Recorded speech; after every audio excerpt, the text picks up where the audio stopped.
Had enough yet? I'll stab you. I'm ready when you are. Today we are delving into the electrifying world of Omni-Man, a character who takes the classic alien protector story and gives it a cosmic spin that's bound to leave you hanging. Now, you might be thinking, Omni who? Well, Omni-Man is the not-so-friendly superhero from the realm of Invincible. We are diving into the deep end of the comic book pool where capes and calamities collide. Omni-Man, also known as Nolan Grayson, swoops onto the scene like a comet from another galaxy. Sounds pretty familiar, right? You see, Nolan follows in the footsteps of our Kryptonian, Superman. He is an alien with a heart of gold, sent to Earth to protect it from dastardly villains and cosmic calamities. Omni-Man's backstory isn't all sunshine and rainbows. No siree, it's a rollercoaster ride through the cosmos, with more ups and downs than you can handle. If you're itching to know what makes Omni-Man tick, if you want the lowdown on his jaw-dropping backstory, and if you're ready to enjoy along the way, then hold on to your capes because we are about to embark on an adventure that's out of this world. Before we go into our explanation though, we have a very small request. If you like our content, please support us by subscribing to our channel. This is a small click for you, but for us, it means a lot. Thank you. Let's begin.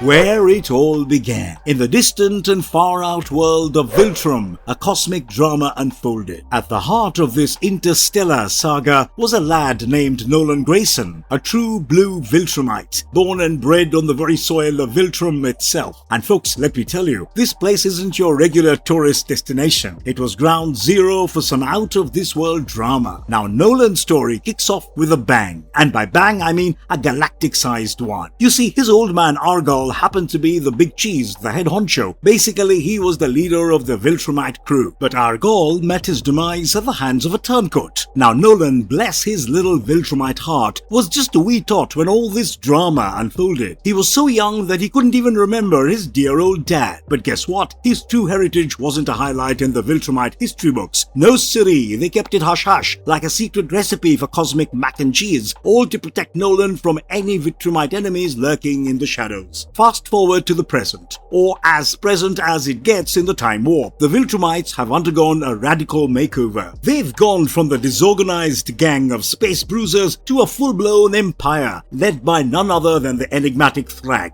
And guess who decided to join the Viltrumite fun club? Our boy Nolan, of course. Young Nolan didn't just dip his toes into the conquest waters. Oh no, he cannonballed right in. He signed up to conquer planets for the empire, and wouldn't you know it, he was so darn good at it that they gave him his very own unit to command. My turn.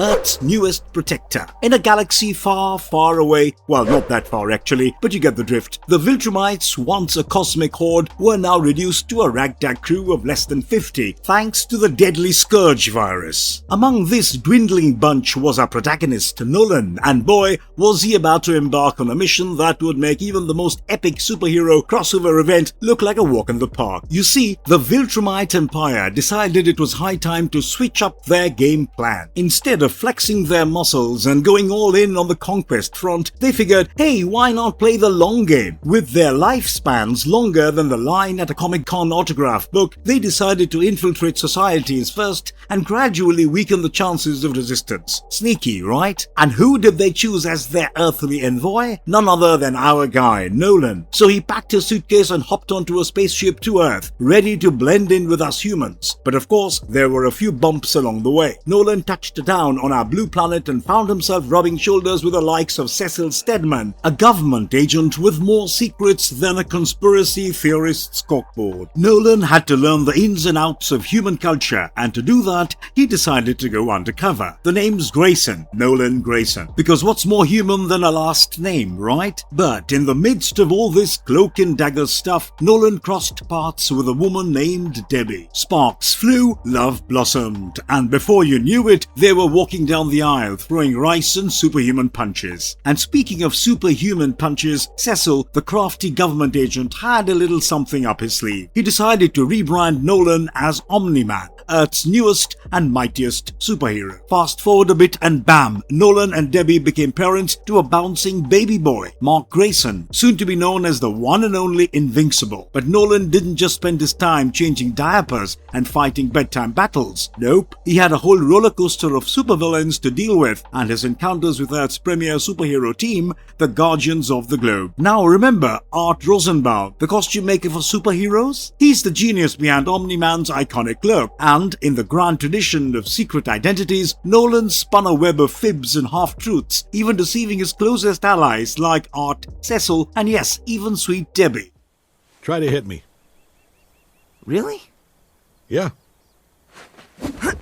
Like father, like son. While raising his son, Mark, Nolan dropped a bombshell. Hey kid, one day you're gonna get superpowers just like your old man, like passing down the family recipe. But instead of grandma's secret sauce, it's flying and super strength. Oh, and Nolan also spun some yarn about his own origin story just to keep things interesting. Fast forward to Mark's high school years and bam, superpowers dropped into his lap like a pizza delivery. Nolan, being the proud pop he is, introduced Mark to Art, the mastermind behind superhero couture. And what did Mark choose for his heroic moniker? None other than the Invincible. That's a name that packs a punch. And soon our dynamic duo took on the Flaxons, these pesky interdimensional invaders. Nolan's life took a turn for the bizarre when he got himself abducted and locked up like a canary in a cage. They even neutralized his powers, but you can't keep a Viltrumite down for long. Nolan pulled a jailbreak like no other, leading a full-blown revolt that left the Flaxon dimension in shambles. Now get this, Nolan spent a whopping 8 months in Flaxon captivity. That's more time than it takes for a Star Wars marathon. Well, he finally bounced back into our world. He had quite the tale to tell Mark and his wife, but here's where the plot takes a dark and twisty turn. One night, while Mark was off in dreamland, dreaming of superheroic deeds and capes that don't itch, Nolan hatched a plan of his own. He decided it was time to prepare Earth for a good old Viltrumite takeover. In a move that would make Lex Luthor raise an eyebrow, Nolan dialed up a fake emergency call to the Guardians of the Globe, Earth's A-list superhero squad. When they all swooped in to save the day, they got a nasty surprise. Nolan went full-on berserker mode, taking down every single one of them, including the Immortal, who didn't hesitate to give Nolan a piece of his mind before biting the dust. With the Guardians out of the picture, the stage was set. The next day, Nolan geared up for the most awkward real origin talk ever with Mark. But guess what? He couldn't quite find the words. Maybe he should have taken a cue from Shakespeare and just said, to be a Viltrumite or not to be, that is the question.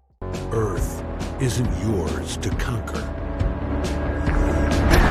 The true Viltrumite awakened. Nolan, our trusty Viltrumite hero, was doing his usual heroic thing, saving a carnival from a rampaging monster. But just as he was about to earn his Carnival Savior of the Year award, a familiar face crashed the party. None other than the Immortal, who, by the way, had already met his maker courtesy of Nolan. Enter Mark, our hero in training, who showed up just in time to witness the Immortal and Nolan throwing down in an epic battle. And folks, when I say epic, I mean epic with a capital E. Nolan went full-on ninja and not only impaled the Immortal, but also gave him a taste of the bisecting treatment. Ouch. But that's not all, because what came next was a revelation of cosmic proportions. Nolan decided it was time to spill the beans to Mark. He spilled the tea, the coffee, and the entire punch bowl, revealing their race's dark past. Apparently, the Viltrumites used to have a perfect society, but they had a nasty habit of offing anyone they deemed weak. And those who resisted their takeover, well, they got a one-way ticket to oblivion. But Nolan then propped the ultimate question to Mark. Hey son, how about we team up and conquer Earth together?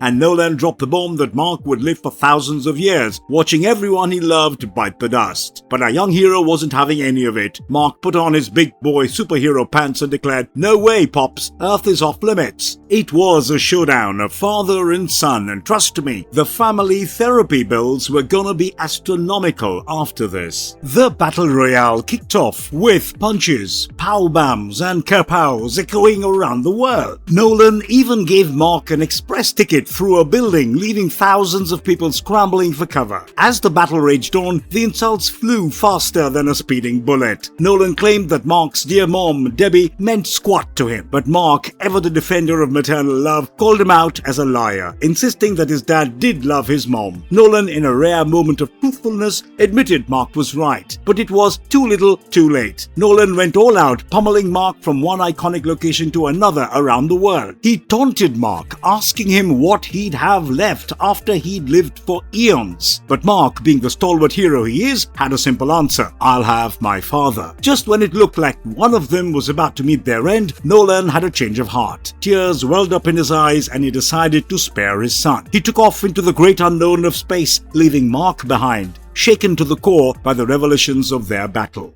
A new planet, a new family, same old Viltrumites. So Nolan, our conflicted Viltrumite, had an epiphany. He loved his son Mark too darn much to go all Darth Vader on him. Instead of finishing Mark off, he hatched a plan to make up for his desertion of the Viltrum Empire. And where did he set his sights? A little planet called Thraxa. Now you might wonder why Thraxa of all places. Well, Nolan's got a nose for trouble and Thraxa seemed ripe for the taking. See, the Thraxans had a peculiar quirk. They lived in the fast lane with a lifespan of just 9 months, and the oldest Thraxan got to rule the whole planet. So Nolan, with his millennia of experience, walked in like he owned the place. No need for epic battles or showdowns. He just dropped the "I've lived for thousands of years" bomb, and boom, he was the new top Thraxan. But Nolan had one more trick up his cosmic sleeve. He sent a Thraxan envoy to fetch Mark, and their mission was a success. Mark and Nolan reunited on Thraxa, fists clenched in anticipation. But here's where the heartstrings get tugged. Mark couldn't hold back the waterworks, and Nolan couldn't bear to see his son in tears. They embraced, but Mark, ever the hero, begged his dad to return to Earth. But Nolan, burdened by his deeds, had to decline. He explained that his actions were irreversible, and Thraxa was his penance. Nolan gave Mark a glimpse into his journey to Thraxa and led him to his private chambers. And that's when things got punchy. Mark, ever the skeptical superhero, threw a punch, testing if his dad had been transformed into one of those tricky Thraxans. But nope, it was Nolan all right. And then comes the jaw dropper. Nolan's got a new mate, Andressa, and they've got a kid together. But the Viltrumites have some serious beef with genetic flaws, and having purple skin doesn't cut it in their book. Nolan's earthly sojourn had changed him, and now he was stuck in an intergalactic conundrum. Nolan asked for Mark's help in defending Thraxa from the wrath of the Viltrumites, and right on cue, those evil fiends arrived. Nolan tasked Mark with getting Andressa and their son to safety, while he went toe-to-toe with the Viltrumite duo. But as fate would have it, the showdown took a darker turn. Rage swelled within him and he leaped to Mark's rescue, saving him from a vicious attack. Nolan and Mark joined forces, giving those Viltrumites a serious run for their money. They nearly wiped the floor with them, but then a surprise guest, Lucan, the disemboweled villain, crashed the party. In a brutal twist, Lucan broke Nolan's spine, leaving him incapacitated. But Nolan wasn't about to give up the ghost. He asked Mark to read his books before his captors whisked him away, leaving us hanging on the edge of the cliff. War Prep, the calm before the chaos. While nursing his broken back behind the cold, unforgiving bars of prison, Nolan found an unlikely ally in the form of a fellow inmate from a distant galaxy. Together, they hatched a plan for a daring escape. Picture it, a great cosmic jailbreak with Nolan and his newfound buddy plotting their way to freedom. But just as they were ready to make their move, along came Craig, the intergalactic warden, with a serious grudge. He slammed the cell door on Nolan's dreams and sentenced him to death. But inside the prison walls, Nolan stumbled upon Alan, a mysterious telepathic communicator with a mission straight out of the Coalition of Planets playbook. Nolan couldn't resist the allure of a new adventure, and he threw his lot in with Alan's ragtag band of cosmic rebels. And then the Viltrumites came knocking. It was an epic showdown with Nolan and Alan teaming up alongside the indomitable battle beast. They fought tooth and nail, and Alan even punched a hole in the prison, boldly venturing into the inky depths of space. Nolan decided it was time to bare his soul to Alan, revealing the dark secrets of the Viltrum Empire and the looming threat to Earth. They sought help from the enigmatic Thaddeus, the only Viltrumite who dared to rebel. And guess what? Thaddeus had a mission for our dynamic duo: uncover a spy in the Coalition's ranks. Nolan and Alan embarked on an epic quest, retrieving a weapon and crossing paths with an old foe turned ally, Space Racer. Back on the planet Telestria, Thaddeus continued to send them on high-stakes missions, leaving Nolan to wrestle with the weight of impending war. But then Thaddeus dropped a bomb on his own. He was the mastermind behind the Scourge virus, a doomsday weapon to end all doomsday weapons. The Viltrumite War and a pseudo-peace treaty. Nolan and Alan embarked on a mission of epic proportions, recruiting Earth's mightiest heroes to join the impending Viltrumite War. Their first stop, none other than Mark, the invincible hero himself. They pleaded for his assistance, but there was one catch: leave Oliver, the little brother, behind. Next up, they hit the space station of Tech Jacket because nothing says Cosmic Alliance like a high-tech suit of armor. They also tried to mend fences with Nolan's estranged wife, but let's just say the temperature in the room was colder than the icy vacuum of space. It was a classic superhero ambush, with Conquest, Lucan, and other Viltrumites showing up for a surprise rumble. A battle royale of epic proportions ensued, leaving Mark seriously worse for wear. As Mark nursed his cosmic battle scars and healed over time, Nolan seized the opportunity to bond with Oliver like a father-son camping trip. Months passed and Mark finally bounced back from his superhero injuries. With their family drama somewhat resolved, father and son teamed up and joined the war effort on the planet Telestria. Thaddeus, the Grand Master of Rebellion, prepped them for the mother of all battles, a showdown on the very home turf of the Viltrumites, the planet Viltrum itself. The battle unfolded like a cosmic fireworks display, with explosives and super-powered showdowns lighting up the cosmic skies. But just when things seemed to be going their way, Thaddeus got a rather severe haircut. His head was lopped clean off by the formidable Thrag. Nolan and Mark were left to confront Thrag, the big bad Viltrumite himself. And guess what? He proposed a truce, offering the Viltrumites a free pass to infiltrate Earth. Mark reluctantly agreed to the truce, putting an end to the Viltrumite War. Nolan returned home and he and Debbie sat down for a heart-to-heart chat. They both acknowledged that their relationship had seen better days thanks to Nolan's closet full of skeletons. Sometimes, even in the superhero world, you can't turn back the clock. Another Scourge pandemic. This time it's Earth. Our hero makes a pit stop at the legendary Pentagon and realizes that his duty lies beyond Earth's borders. Nolan then drops a bombshell on Mark and Eve. He and Debbie are jetting off to Telestria to work on their relationship. But then Alan, the telepathic communicator extraordinaire, requests a chat with Nolan. Alan's got some concerns about the Coalition's pressure to exterminate the Viltrumites, and he sends Nolan off to his new digs with Debbie and Oliver. But things are about to get heated. Alan drops the bombshell that he's planning to release the Scourge virus into Earth's atmosphere to wipe out the Viltrumites. Nolan, understandably, goes ballistic, accusing Alan of mirroring the Viltrumite brutality. What follows is a clash of ideals, with Nolan and Alan duking it out like heavyweight champions. Nolan, with his Viltrumite powers, launches Alan into the depths of space, but Alan's not done yet. He dishes out some punishment to Nolan until Oliver sweeps in like a referee. Oliver lands a blow that leaves Alan seeing stars. But wait, the Coalition military arrives, making this showdown even more chaotic. Alan spills the beans on his virus plan, and to Nolan's shock, Oliver sides with him. Nolan tries to reason with Oliver, believing that Earth can change the Viltrumite way of thinking, like it did for him, but Oliver ain't buying it. He's convinced that humans are just as selfish and violent as Viltrumites. In the midst of the chaos, Nolan finds himself launched back into his apartment house by Alan, and Debbie mistakes him for trying to take over the world. The Coalition military swoops in again, and this time they slap the cuffs on Nolan. But there's a twist in the tale. Alan soon realizes he might have gone a tad overboard with the whole virus thing. He decides to release Nolan, sending him back to Earth to check on the Viltrumite situation.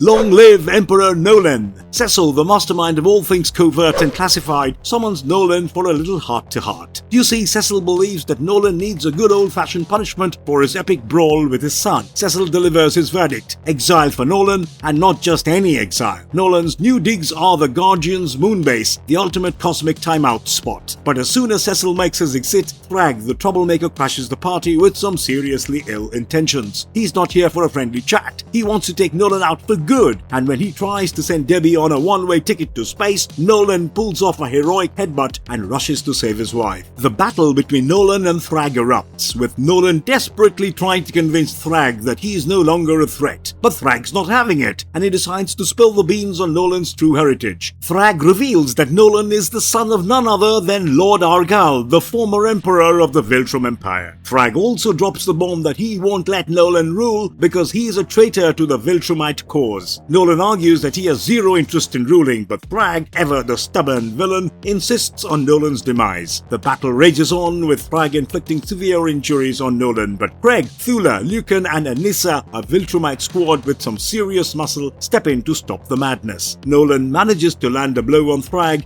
and the four discover the truth about Nolan's heritage. They turn on Thrag like a lynch mob, itching to put an end to his villainy, but Nolan, in a surprising turn of events, asks them to spare Thrag's life. They bow to him, symbolizing his newfound role as emperor. Nolan even delivers a brief inauguration speech, calling for a fresh start for the Viltrumites after their time on Earth. Later, Nolan pays a visit to Thrag in his holding cell. Thrag, ever the tenacious villain, suggests that Nolan put an end to him, but Nolan, being the Boy Scout that he is, refuses. He argues that those old Viltrumite ways are a thing of the past. Once Nolan is back on his feet, he brings Thrag before the Viltrumite Council to face the punishment. Nolan makes the final call, and Thrag's destiny is decided. He is banished. Thrag gets ejected from the Viltrumite warship, and Nolan communicates this news to Alan, who isn't particularly pleased with the outcome.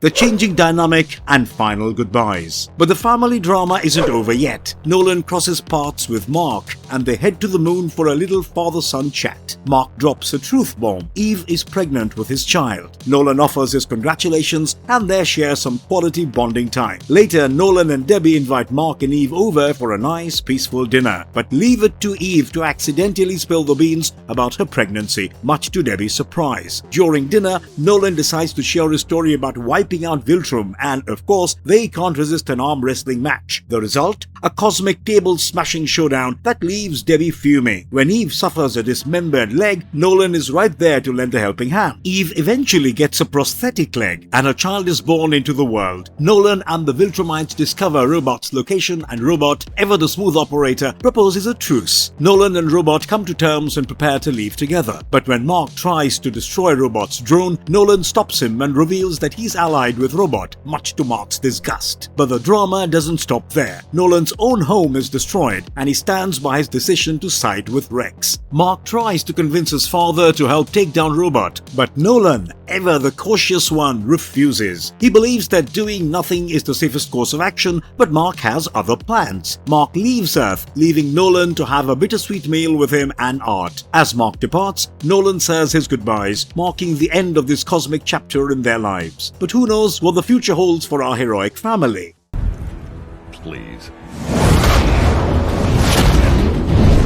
How strong is Omni-Man? This guy's got powers that would make even the mightiest heroes green with envy. First up, we've got super strength that's off the charts. Omni-Man can effortlessly lift a 55-ton tank, complete with a full crew and all that hefty Chobham armor and weaponry. It's like picking up a feather for him. He's got super speed that's nothing short of mind-boggling. He once threw a baseball so hard that it circled the entire globe in a mere 20 seconds, hitting speeds that would make the fastest jets look like they're stuck in slow-mo. We are talking Mach 5830 people. When it comes to combat, Omni-Man's fists are like cosmic wrecking balls. He punched straight through the Immortal, who is no slouch in the power department, and snapped War Woman's neck like it was a twig. These two were the heavy hitters of Earth's mightiest superhero team, mind you, and let's not forget his penchant for demolishing buildings. Omni-Man mashes through skyscrapers without breaking a sweat, all in pursuit of a flaxen general who thought he could hide in a mech suit. Spoiler alert, he couldn't. Omni-Man's not just a powerhouse on Earth, he's a cosmic wrecking ball. He wiped out all the infrastructure on a planet just by flexing his muscles and using his speed. Oh, and did did I mention he stopped an asteroid the size of Texas? Talk about a game of catch. But it doesn't stop there. He's got a knack for taking out high-tech threats too. Omni-Man overpowered a nuclear laser with ease and even destroyed the satellite that fired it up. To put it in perspective, that laser cost a cool $400 billion.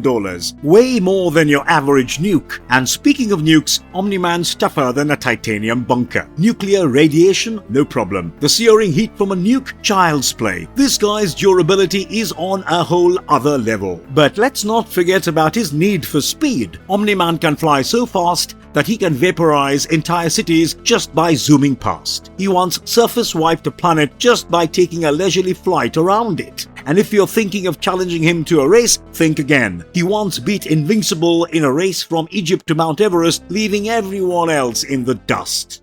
Omni-Man in other forms of media. This guy's not just a comic book sensation, he's making waves in the world of TV and video games. First up, Omni-Man takes center stage in the Invincible streaming television series where he's voiced by the incomparable J.K. Simmons. And let me tell you folks, he's been a hit with both critics and fans alike. But that's not all. Omni-Man's made his mark on the internet meme scene. That's right, his heroic, and sometimes not so heroic deeds have spawned a whole bunch of internet memes. He's a pop culture icon overnight. But wait, there's more. Omni-Man also threw down in a death battle episode titled Omni-Man vs. Homelander, Invincible vs. The Boys. Yep, he faced off against Homelander from The Boys franchise in an epic showdown for the ages. It's like a clash of the titans. And here's the icing on the cake. Omni-Man is set to make his debut in the Mortal Kombat universe as a playable character in Mortal Kombat 1. That's right, you can finally pit him against your favorite MK fighters and see who comes out on top. Finally, he's voiced by none other than J.K. Simmons, bringing that signature gravitas to the game.